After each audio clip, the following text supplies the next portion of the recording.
Halo bacoters dimanapun berada, bagaimana keadaan kalian? Apa kabarnya yang waktu kecil cita-citanya jadi pilot? Perkenalkan, nama saya Mr. B, Mr. Bacot. Di video kali ini saya akan merangkum seluruh alur cerita dari film 300 Spartan. Tidak usah saya sebutin sutradara, aktor, dan aktris pemerannya karena saya yakin kalian juga gak kenal, jadi buat apa disebutin ya, nggak canda. Konten ini mengandung full spoiler, jadi yang nggak suka silahkan skip dan tonton dulu full filmnya di link yang saya taruh di deskripsi. Para pengecut dan bocil di bawah umur, apalagi yang belum sunat, dilarang nonton ya, karena video ini mengandung banyak unsur kekerasan, sedikit barbar, dan ada beberapa pengencerotan di dalamnya. Oke, biar nggak lama-lama, ayo kita ke alur ceritanya.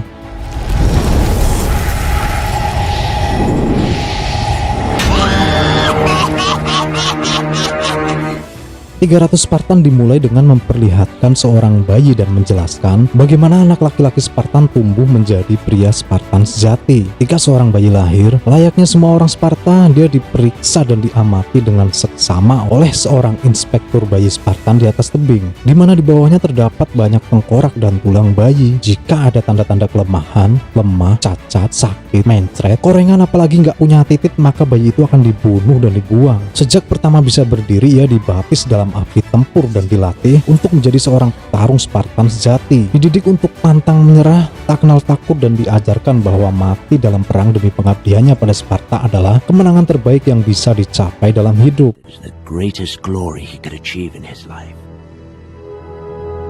Ketika mereka berusia 7 tahun, sudah menjadi ada di Sparta, mereka akan diambil, dipisahkan dari ibunya, dibuang ke dunia luar yang keras, ditempa di dunia yang barbar untuk menciptakan pejuang terbaik yang pernah ada di dunia. Tradisi Agoge memaksa bocah itu untuk bertarung dan bahkan membunuh bila perlu untuk bertahan hidup. Dengan besi dan cambuk, mereka diajarkan untuk tidak menunjukkan rasa sakit dan tak kenal ampun. Mereka diterjunkan ke alam liar untuk menguji ketahanan dan kecerdikan mereka dalam menghadapi kejamnya alam. Itulah yang harus mereka jalani di alam liar sebelum mereka kembali atau tidak sama sekali. Dan untungnya orang-orang seperti kita tidak lahir di Spartan ya. Serigala itu mulai mendekati si bocah. Cakarnya yang hitam sekeras baja, bulu-bulunya sekelam malam, matanya merah menyala seperti jurang neraka. Ngeri. Serigala itu mulai mengendus calon mangsanya, tapi bukan rasa takut yang mencekam bocah itu, justru panca inderanya yang semakin menajam. Udara dingin memenuhi paru-parunya, tangannya tenang dan postur tubuhnya sempurna.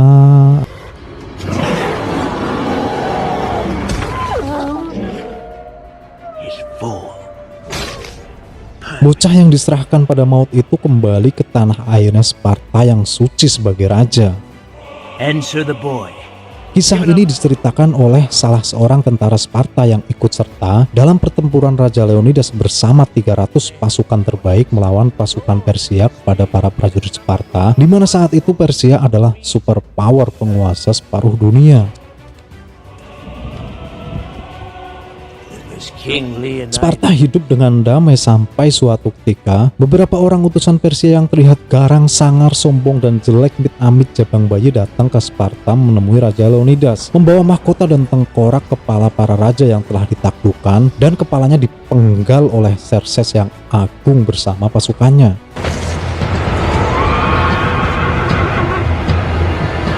Tanpa basa-basi, utusan Persia atas nama Xerxes berkata kepada Leonidas, tanah dan air, yang itu artinya mereka memaksa Sparta untuk tunduk dan takluk kepada kekuasaan Xerxes yang agung. Utusan itu mengatakan bahwa Xerxes yang mulia menguasai dan mengendalikan apapun sejauh matanya memandang. Pasukannya begitu besar sampai mengguncangkan bumi. Xerxes menginginkan tanah dan air sebagai tanda tunduknya Spartan kepada kekuasaan Xerxes. Ketika Ratu Gargo ikut bicara, pembawa pesan menjadi kesal dan bertanya bagaimana seorang wanita dapat berbicara seperti itu di antara para pria. Dan Gargo pun membalas bahwa wanita Spartan adalah orang-orang yang melahirkan pria sejati. Utusan itu memperingatkan Raja Leonidas untuk berpikir dengan hati-hati sebelum dia menjawab apa yang diminta Xerxes tentang Sparta, karena bisa jadi itu adalah kata-kata terakhirnya sebagai seorang raja. Mulai mengancam dia. Setelah sejenak berpikir dan menenangkan diri, Leonidas mencabut pedang dan mengarahkannya ke wajah Sudrun, si utusan Persia. Utusan Persia itu menganggap ini gila, ini penghujatan, karena selama ini tak satu pun negara di Persia dan Yunani yang berani mengancam utusan Xerxes yang datang. Dan coba tebak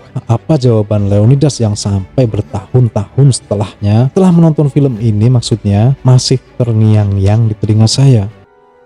This is Sparta! Sebelum akhirnya Leonidas menghempaskan utusan Xerxes ke dalam lubang besar, diikuti oleh pengawalnya yang kemudian dibunuh satu persatu dan dilemparkan ke dalam lubang. Gila, keren. Ada hukum di Sparta di mana bahkan jika raja ingin berperang, dia harus berkonsultasi dengan Oracle dan Ephors. Ephors adalah pendeta para dewa kuno, turunan cacat perkawinan sedarah, lebih mirip hewan daripada manusia. Makhluk yang bahkan Leonidas pun harus menyuap dan memohon, karena tak satupun raja Sparta selama ini berperang tanpa restu para Ephors. Sisa-sisa tak berharga dari masa kelam Sparta, sisa-sisa tradisi tak masuk akal yang bahkan Leonidas sekalipun tak dapat mengingkarinya. Sedangkan Oracle adalah gadis muda paling cantik di Sparta dan kecantikannya juga merupakan kutukannya, karena dia dipaksa untuk tinggal di pegunungan bersama Ephors jelek ini. Sebagian besar waktunya dibius dan mabuk untuk dapat mengatakan kebenaran dan masa depan. Malam itu Leonidas mendaki gunung dan memberikan emas Ephors. Selanjutnya dia menjelaskan rencananya untuk pergi ke utara berperang melawan pasukan Xerxes. Sebenarnya Oracle mengatakan suatu kebenaran, tapi Ephors yang berhati busuk dan sekelam neraka menyampaikan hal berbeda kepada Leonidas untuk tidak berperang karena akan ada bulan purnama dan perayaan suci Karneia, atau jika Leonidas memaksa seluruh Yunani akan hancur. No war at the time of the Carneia. Sparta will burn! Sparta will fall. The king's climb down is harder. Faktanya para Ephors biadab itu ternyata telah disuap dengan emas Persia oleh Theron, yang tak lain adalah anggota Dewan Kerajaan Sparta. Pengkhianat yang telah bersekongkol dengan antek-antek Xerxes dan para Ephors yang nantinya dijanjikan kemewahan setelah Sparta di bumi hanguskan oleh pasukan Xerxes. Malam itu dalam keadaan telanjang bulat tanpa sehelai kain pun menempel di badannya, Raja Leonidas dilanda bimbang dan cemas untuk memutuskan. Di satu sisi dia memikirkan nasib Sparta dalam ancaman Xerxes dan pasukannya, tapi di sisi lain perkataan Oracle yang selama ini menjadi hukum yang dijunjung tinggi di Sparta memaksanya untuk tidak berbuat apa-apa. Leonidas meminta pendapat istrinya Ratu Gargo, dan sang ratu menyampaikan agar Leonidas tetap teguh, yakin, dan menuruti kata hatinya sebagai seorang manusia bebas dan merdeka. Selanjutnya mereka pun mulai bercocok tanam, suatu tindakan yang tepat untuk menenangkan diri sebelum menentukan pilihan yang sulit. Betul. Aduh.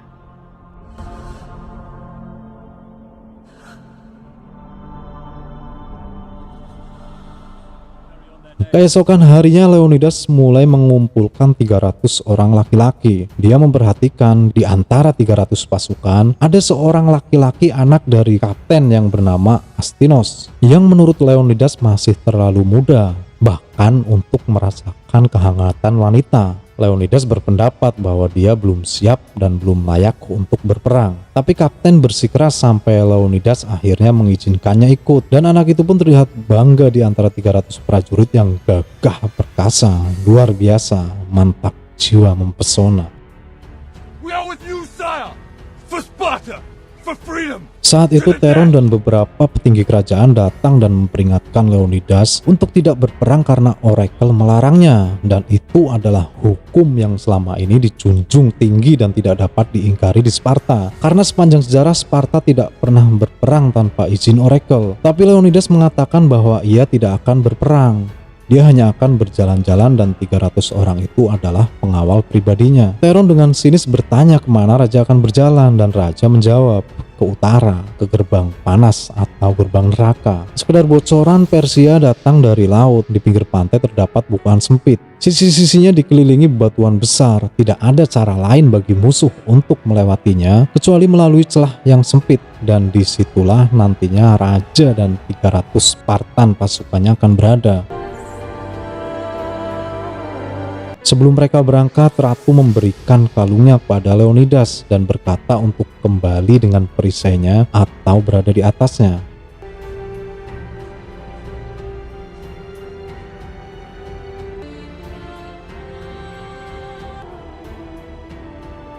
Come back with your shield.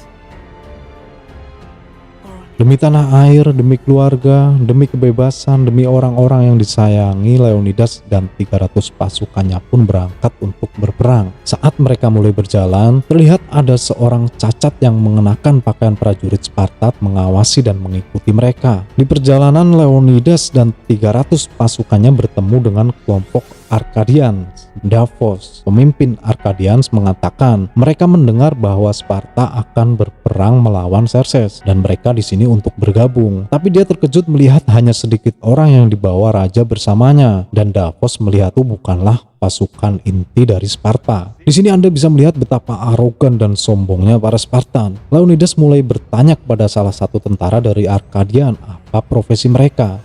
Jawabannya ada yang pematung, pandai besi, pembuat tembikar, penjual cilok, tukang main gaple, dan YouTuber pemula yang masih suka self for self. Kemudian Leonidas melihat kembali ke pasukannya yang berjumlah 300 orang dan bertanya, mengaum apa profesi mereka, dan dengan lantang mereka pun berseru.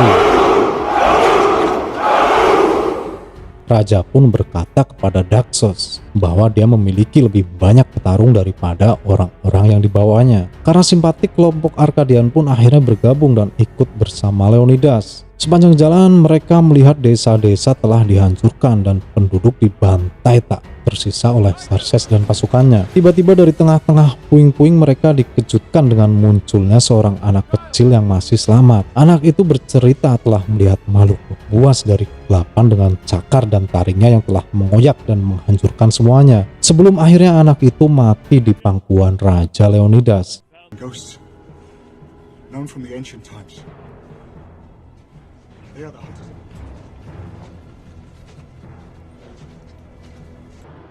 We'll put their name to the test.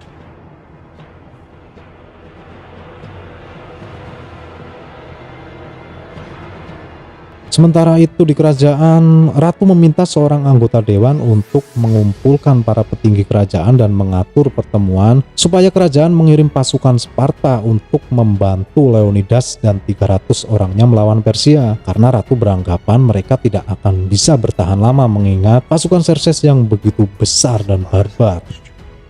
I wish I were against you. Ketika akhirnya mereka sampai di kawasan pantai, para Arkadians mulai ciut nyali dan meragukan diri sendiri melihat sisa-sisa pembantaian yang dilakukan oleh pasukan Xerxes dan begitu banyaknya perahu-perahu pasukan Xerxes di pantai.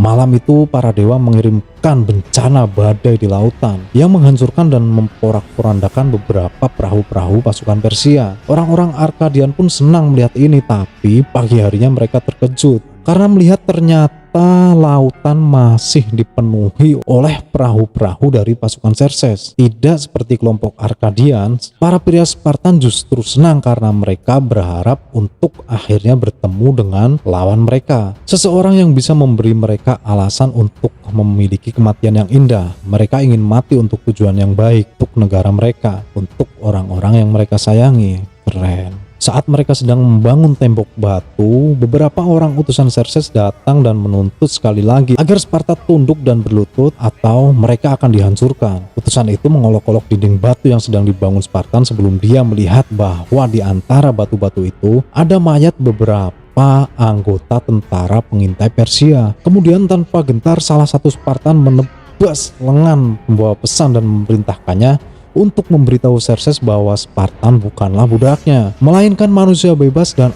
akan siap bertempur melawannya. Pembawa pesan itu pun mengancam bahwa Sparta akan dimusnahkan. Para wanita, anak-anak, dan orang-orang jompo akan dijadikannya budak sebelum akhirnya dia kembali kepada Xerxes. Solid. It'll do the job of funneling the Persians into the hot gates. Beberapa Spartan memperhatikan bahwa seseorang mengikuti mereka. Ternyata itu adalah Ephialtes, si bungkuk cacat yang terlihat seperti monster, dia ingin ikut berperang membantu Leonidas dan 300 Spartan lainnya. Dia memperingatkan raja bahwa ada celah jalan lain yang mungkin bisa dilalui Persia untuk mengepung mereka di celah sempit itu. Ephialtes juga menunjukkan bahwa dia layak ikut berperang, tapi Leonidas menolaknya karena untuk mengangkat perisai pun dia tak sanggup. Para Spartan menggunakan perisai tidak hanya untuk melindungi diri, tapi juga untuk melindungi orang di sebelahnya, dan Leonidas pun berpikir ini justru akan menjadi celah kelemahan Sparta jika Ephialtes bergabung, dan hal ini membuat si bungkuk kecewa dan memendam sakit hati yang begitu parah dan dalam. Bumi pun bergetar. Beberapa Spartan mengira itu gempa bumi, ternyata itu adalah bala tentara Xerxes yang begitu besar yang sedang bergerak untuk menyerang mereka, mulai menghabisi dan membantai mereka. Lay down your weapons!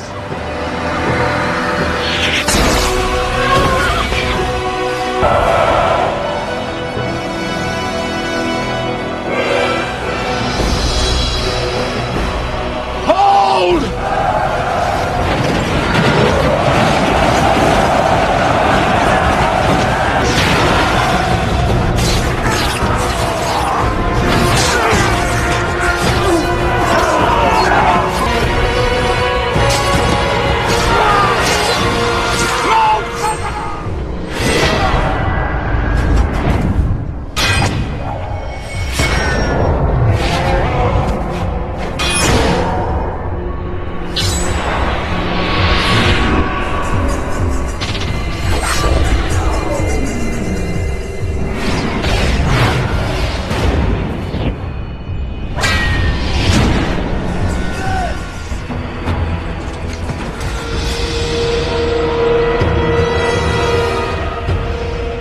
Sementara mereka mengatur napas, pasukan Persia lainnya dari kejauhan menembakkan begitu banyak anak panah sehingga menghalangi sinar matahari. Para Spartan pun mulai bersatu membentuk perisai dan menangkis hujan anak panah dari pasukan Persia, yang kemudian disusul serangan oleh pasukan berkuda tentara Persia. Tapi lagi-lagi dalam celah sempit gerbang neraka itu jumlah mereka tak ada artinya. Pria-pria Spartan yang perkasa pun membantai mereka tanpa jatuh satu korban pun dari pihak Sparta. Saat jeda perang, pasukan memulihkan tenaga dan membersihkan medan. Xerxes keluar untuk menemui Leonidas dan kembali memperingatkan supaya Leonidas memikirkan kerajaan dan rakyatnya, tidak membangkang, tunduk dan menyerah pada Xerxes sang dewa raja di raja penguasa dunia. Xerxes menawarkan bahwa di bawah kekuasaannya Sparta akan makmur. Leonidas ditawarkan akan dijadikan panglima dan bersama akan menaklukkan dunia, asalkan Leonidas mau tunduk dan bertekuk lutut pada kekuasaan Xerxes. Siap dan rela mati demi negaranya, Leonidas menolak dan berkata dia tidak bisa berlutut karena kakinya lelah setelah membantai pasukan pertama Persia. Mungkin Xerxes memiliki banyak budak, tapi dikit pasukan setia. Dalam amarah, Xerxes pun mengatakan dia akan memusnahkan dan menghapus Spartan dari sejarah. Seluruh perkamen Yunani akan dibakar, sejarawan akan dibutakan dan dipotong lidahnya, dan setiap orang yang menyebut Raja Leonidas dan Sparta akan dipenggal. Hingga dunia tak pernah tahu bahwa Sparta pernah ada. Leonidas dan pasukannya menumpuk mayat dari pasukan Persia sampai menjadi gunung tembok manusia. Ini adalah malam yang berat untuk mereka. 500 tahun mengabdi pada raja-raja Persia yang kejam. Mata mereka sekala malam, gigi mereka diasah setajam pisau dapur. Setajam taring maksudnya. Tanpa jiwa, mereka adalah pengawal pribadi Xerxes, pasukan elit Persia, pasukan paling barbar dan mengerikan dan paling berbahaya di seluruh Asia. Pasukan abadi, itulah sebutan mereka, dan itulah yang harus dihadapi Leonidas dan pasukannya kali ini. Xerxes seperti terpancing amarah dan termakan umpan dengan segera mengerahkan pasukan terbaiknya, pasukan abadi. Reputasi mereka diuji kali ini oleh pria-pria tangguh dari Sparta. Mereka pun mulai bertempur. Xerxes mengawasi mereka saat pertempuran. Melihat pasukan abadinya mulai berjatuhan, dia yang mengaku sebagai dewa, tubuh manusianya mulai merasakan dingin yang merambat di punggungnya. Beneran dia dewa apa bukan sih ya? Melihat pasukan abadinya mulai berjatuhan dan dipukul mundur oleh orang-orang Spartan. Achaeans, now! Go!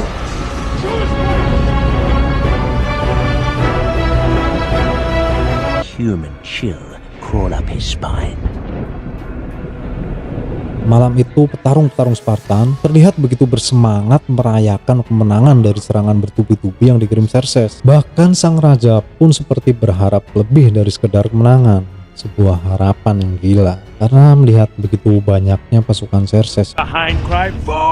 Saat fajar tiba, lecutan cambuk, auman orang-orang barbar terdengar. Seperti kalian. Para Spartan menjadi saksi pemandangan mengerikan yang dimuntahkan dari sudut tergelap Kaisaran Xerxes. Saat para pasukan Xerxes mulai melemah, Xerxes melanjutkan dengan mengerahkan kekuatan sihir untuk melawan Spartan. 100 negara dan pasukan dari seluruh penjuru Asia menyerang mereka.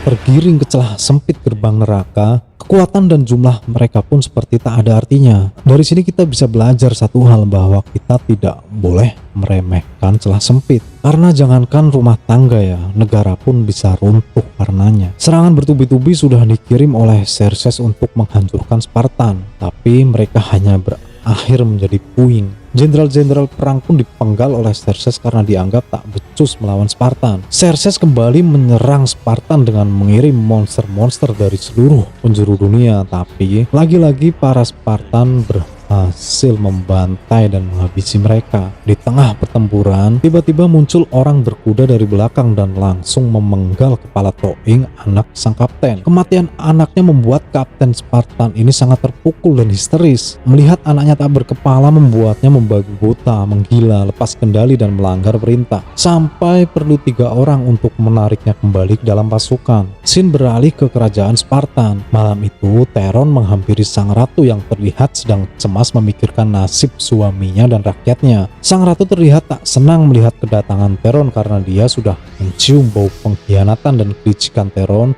yang sebenarnya ingin menguasai kerajaan Spartan. Suasana pun mulai menegang, begitu juga burung si Theron pengkhianat yang tamak. Dia mengatakan bahwa gedung dewan dalam kekuasaannya. Nantinya kata-kata sang ratu tidak akan didengar oleh para dewan dan petinggi kerajaan, dan tidak akan dikirim pasukan ke utara untuk menolong Leonidas dan 300 Spartan lainnya kecuali atas izinnya. Dan Theron pun mulai mengancam. Dalam tekanan, sang ratu diminta untuk melayani nafsu si Theron jika ia ingin menolong sang raja dan negaranya. Di bawah tekanan, tak berdaya dan tak punya pilihan lain, sang ratu pun membiarkan rudal si Theron menerjangnya. Sambil bercocok tanam, Theron berkata, "Ini tidak akan berlangsung cepat, kau tidak akan menikmatinya. Aku bukan rajamu."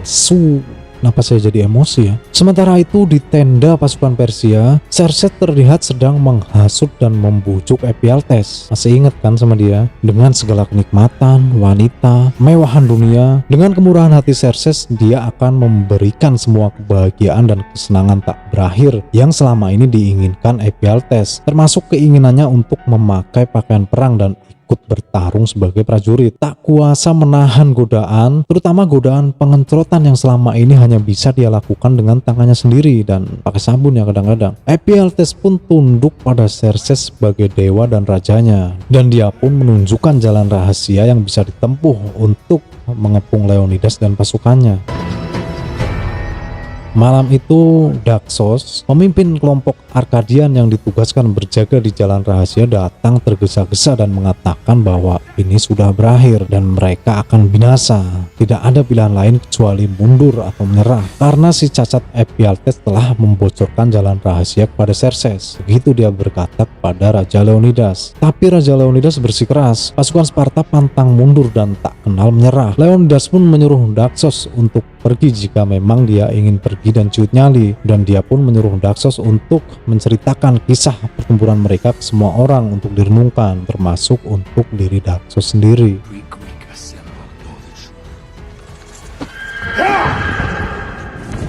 Sementara itu di kerajaan pertemuan sedang berlangsung. Ratu berpidato dan meyakinkan seluruh anggota dewan petinggi kerajaan untuk mengirim pasukan ke utara demi keselamatan Sparta Spartan dan rakyatnya. Para petinggi kerajaan dan anggota dewan terlihat mulai bersimpati sebelum Theron bertepuk tangan, mengejek dan kemudian mematahkan apa yang disampaikan sang ratu. Dia mencoba menghasut para dewan. Dia mengatakan bahwa di saat suaminya sang raja sedang berjuang dalam pertempuran demi rakyat dan negaranya, ratu justru menawarkan tubuhnya padanya dan dia menolak. Ia menghasut dewan untuk membuang dan mengusir ratu yang murahan itu keluar dari Spartan supaya tidak menodai kerajaan dan dewan Sparta yang suci. Ratu yang marah kemudian meludahi Theron. Saat dia hendak menyerangnya, dua orang pengawal menahannya. Kehilangan kendali, ratu pun mencabut pedang milik seorang pengawal dan menikam perut Theron. Dia menariknya mendekat dan berkata sambil mendorong pedangnya lebih dalam, "Ini tidak akan selesai dengan cepat, Theron. Kamu tidak akan menikmatinya. Aku bukan ratumu." Ketika ratu mencabut pedang, Theron jatuh tersungkur dan koin-koin emas Persia miliknya pun keluar berserakan. Salah seorang anggota dewan mengambil salah satu koin dan menyadari bahwa dia adalah pengkhianat, dan kabar itu pun segera menyebar dengan cepat. Malam itu di gerbang neraka, Leonidas membakar semangat pasukannya. Tapi seolah sudah tahu apa yang akan terjadi, dia memanggil Dilios, salah satu pasukannya yang terluka dan kehilangan sebelah matanya. Dia memberikan sebuah kalung untuk diberikan kepada sang ratu, dan dia meminta Dilios untuk menyampaikan perintah terakhirnya sebagai raja kepada dewan kerajaan Sparta, serta menceritakan tentang pertempuran dan perjuangan mereka pada seluruh rakyat Yunani. Walaupun sempat menolak, tapi akhirnya Dilios menuruti perintah Leonidas, dan dia pun kembali ke Sparta bersamaan dengan ratusan pasukan Arkadian. Dia pergi meninggalkan raja dan sisa pasukannya. Dia pulang ke Sparta menyerahkan kalung pada sang ratu dan menceritakan kisah heroik mereka kepada dewan kerajaan dan seluruh rakyat Yunani. Pagi harinya di gerbang neraka, melalui jalan rahasia yang ditunjukkan oleh si bongkok Ephialtes yang keparat. Gimana sih Ephialtes ini? Padahal dia ini orang Sparta loh. Ih! Xerxes di atas singgasananya yang megah dan ratusan ribu bala tentaranya mengepung Leonidas dan pasukan Sparta yang tersisa dari segala penjuru, dan mereka bersiap untuk membinasakan para Sparta. Sekali lagi Xerxes melalui utusannya meminta Raja Leonidas dan pasukannya untuk menyerah dan tunduk pada kekuasaan Xerxes. Memikirkan nasib pasukan dan negaranya, Leonidas melepas tutup kepalanya, menjatuhkan perisai dan tombaknya, lalu berlutut. Every one of them ready to die.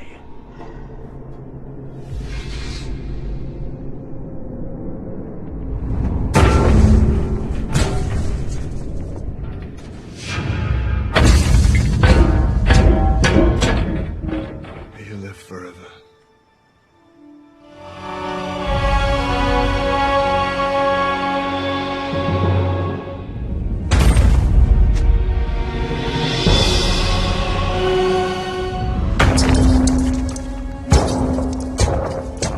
Tapi jangan kira pria Spartan ini akan menyerah. Dia hanya mencoba menenangkan diri. Beberapa saat dia memejamkan mata dan berteriak memanggil Stelios, yang langsung menerobos melompat ke punggung Leonidas dan menombak utusan itu sampai mati. Melihat itu Xerxes pun murka dan dia segera mengeluarkan perintah pada pasukannya untuk menghabisi para Spartan. Mereka diserang dan dihujani tombak dan panah. Satu persatu tarung Sparta pun mulai jatuh berguguran. Leonidas meraih tombak dan melemparkan ke arah Xerxes yang jauh di atas singgasana. Pandangannya yang kabur dan tubuh yang mulai oleng membuat lemparan tombaknya meleset.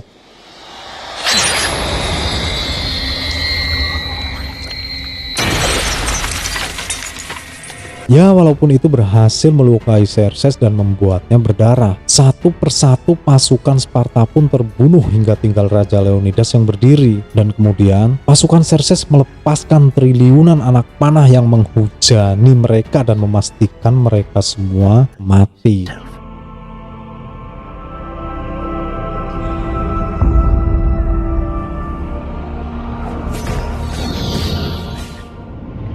His roar is long and loud. My love. My queen!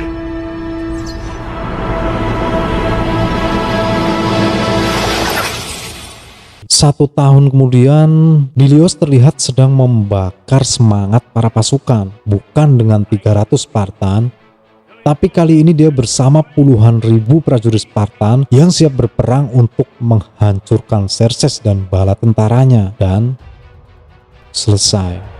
The enemy outnumbers a paltry 3-1. Good odds.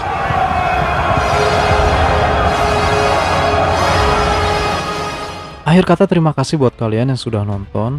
Sampai jumpa di alur cerita film 300 Rise of an Empire, di mana film ini merupakan sequel lanjutan dari film 300 ini, yang di dalamnya menceritakan kisah peperangan dan ada sedikit pengencerotan antara pasukan Xerxes dan Sparta. Akhir kata saya admin Mr. B, Yuriko Boyka dan John Wick, beserta seluruh kru yang bertugas mengucapkan aduh.